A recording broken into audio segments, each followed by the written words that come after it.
तो देखिए यहां पे मैंने नीचे लिखा था ना, ये ट्रिप्सिन, लाइपेज एंड अमाइलेज ये पैनक्रियाज से निकलते हैं, ठीक है। ट्रिप्सिन किसका किससे मिलता जुलता है? पेप्सिन से, ठीक है। ट्रिप्सिन पेप्सिन का बड़ा भाई है, ऐसे याद रखिएगा।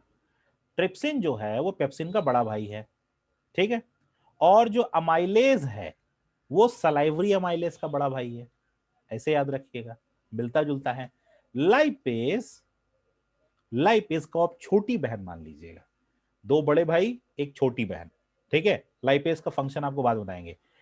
मतलब पेप्सिन जो है वो प्रोटीन के साथ काम करता है, मतलब प्रोटीन को तोड़ने फोड़ने का काम करता है, तो ट्रिप्सिन भी ऐसा ही कुछ काम करता होगा, ठीक है।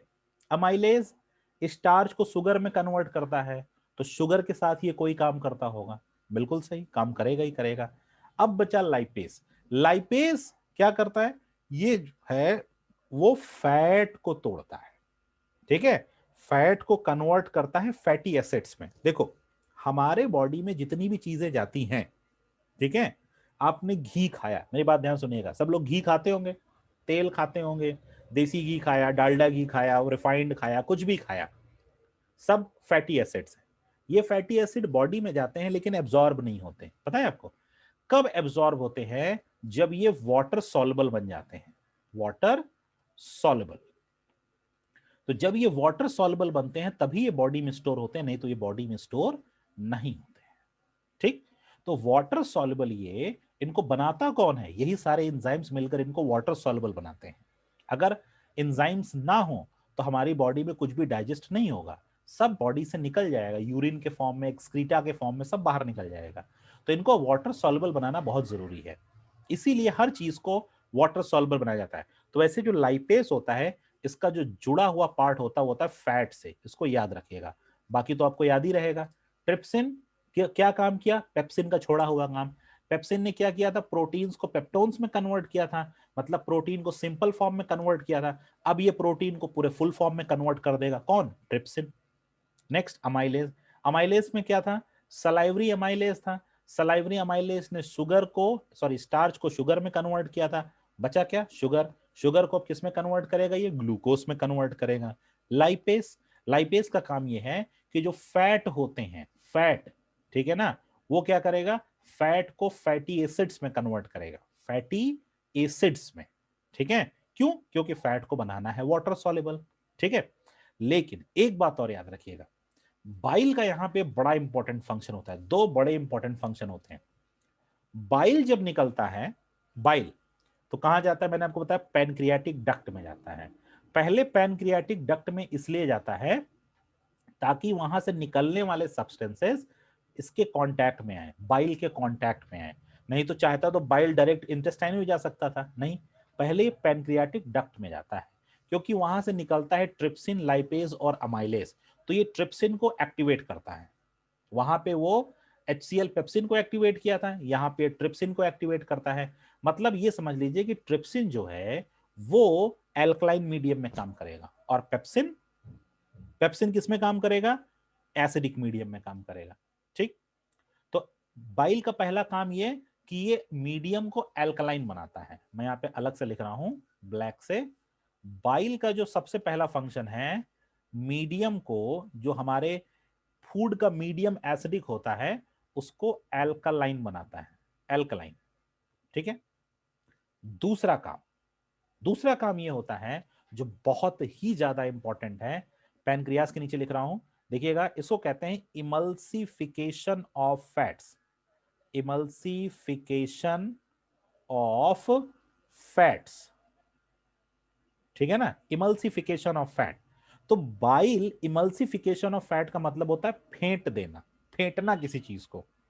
जब आपके घर में देखा होगा आपने, जब पकौड़ी बनती है तो बेसन में पानी डाल के उसको खूब फेंटा जाता है, खूब फेंटते हैं, जब वो थोड़ा पफी हो जाता है, फ्लफी हो जाता है, तब उसकी पकौड़ियां बनती हैं।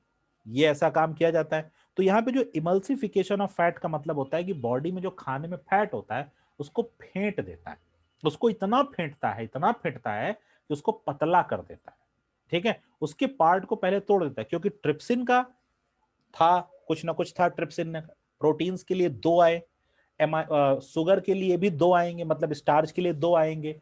लाइपेज अकेला पड़ गया, लाइपेज पूरा काम अकेले नहीं कर सकता, जो प्रोटीन के बड़े बड़े फैट्स के जो बड़े बड़े मॉलिक्यूल्स होते हैं, फैट्स के जो बड़े बड़े पार्टिकल्स होते हैं, उनको पहले तो इमल्सिफिकेशन ऑफ फैट होता है। इमल्सिफिकेशन का मतलब कि पहले उनको छोटे फैट ग्लोब्यूल्स में तोड़ा जाता है। क्या वर्ड आप यूज करेंगे? स्मॉल फैट ग्लोब्यूल्स, ठीक है, छोटे फैट ग्लोब्यूल्स में तोड़ा जाता है। मतलब जो फैट के बड़े बड़े पार्टिकल होते हैं उनको पहले छोटे छोटे पार्टिकल्स में तोड़ा जाता है, और फिर काम कौन करता है? लाइपेस काम करता है, ठीक है। लाइपेस अपना फाइनल टच देता है, लाइपेस अपना फाइनल टच देता है। तो फिर से बता रहा हूं, देखिए, बाइल जूस निकल के आता है पैनक्रियास में, पैनक्रियास से 3 एंजाइम्स निकलते हैं, trypsin, lipase and amylase. Trypsin alkaline medium में ही काम करता है, मतलब ट्रिप्सिन एक्टिवेट होता है जब बाइल जूस के कांटेक्ट में आता है। लाइपेज और अमाइलेज सब, ये सब जितने भी हैं, ये सब अब एल्कलाइन मीडियम में काम करने वाले हैं। बाइल का पहला काम होता है मीडियम को एल्कलाइन बनाना, फिर ट्रिप्सिन को इधर एक्टिवेट करना, और उधर इमल्सिफिकेशन ऑफ फैट करना। 3 काम होते हैं बाइल के।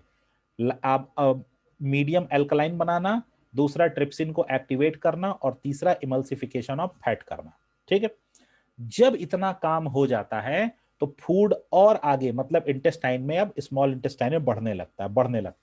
कौन से इंटेस्टाइन में? देखिए डायग्राम में, देखिए ये जो स्मॉल इंटेस्टाइन आपको दिख रही है, जो ये ऐसे घूमी घूमी से दिख रही है ना, ये जो मैं रेड कलर से बना रहा हूं, इसमें ये फूड क्या करता है? मूव करता है, ठीक है। इसको जानबूझ के बड़ी भगवान ने बनाया है, गॉड ने इसको जानबूझकर बड़ी बनाया है, क्योंकि इसमें होते हैं ढेर सारे न्यूट्रिएंट्स, और इनको भगवान चाहते हैं, मतलब भाई बॉडी तो गॉड की बनाई हुई है, ठीक है, इतनी अच्छी जो संरचना है वो गॉड ने दी है। तो इसमें जो सबसे इंटरेस्टिंग पार्ट है, इसको थोड़ा लंबा इसलिए बनाया गया है ताकि न्यूट्रिएंट्स का ज्यादा से ज्यादा एब्जॉर्प्शन हो सके। न्यूट्रिएंट्स बिल्कुल भी लार्ज इंटेस्टाइन में नहीं जाने चाहिए, जाए तो बहुत थोड़े बहुत जाए, मैक्सिमम एब्जॉर्प्शन यहीं पे हो जाए, ठीक है।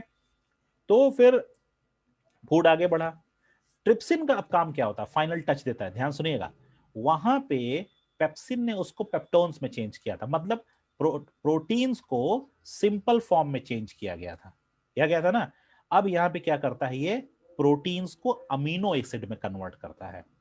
ध्यान सुनिए, प्रोटीन्स को अमीनो एसिड में, पहली चीज, ठीक।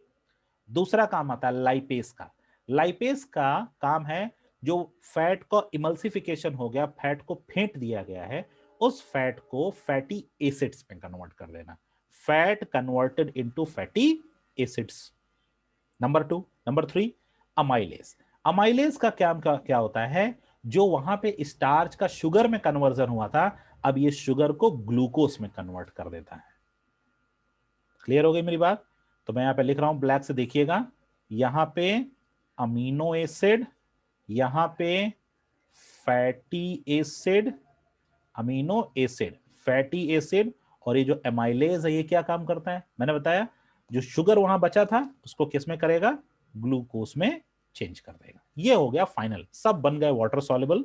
Amino acid water soluble, fatty acid water soluble, glucose water soluble.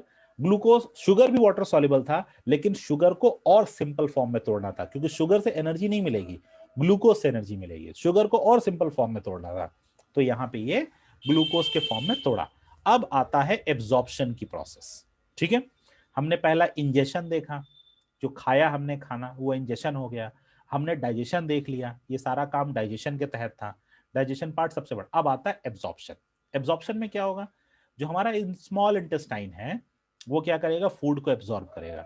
और स्मॉल इंटेस्टाइन में विली होते हैं, विली, ऐसे फिंगर लाइक प्रोजेक्शंस होते हैं। What are this? They are finger like projections, इनको हम विली कहते हैं। एंड दे इंक्रीज, एग्जाम में कभी पूछता है what are the main important function of villi, तो आप लिखेंगे to increase the surface area of food. ये फूड के सरफेस एरिया को बढ़ा लेते हैं। अब आप विली कैसे समझ सकते हैं? आपने देखा होगा ना कि स्कूल्स में या आपके घर में भी, घर के सबसे बाहर आउटसाइड पे एक ग्रीन कलर की प्लास्टिक की मैट होगी, जिसमें इतने लंबे लंबे ग्रीन ग्रीन कलर के दाने निकले हुए होते हैं, इतने लंबे लंबे निकले होते हैं, देखा होगा आपने।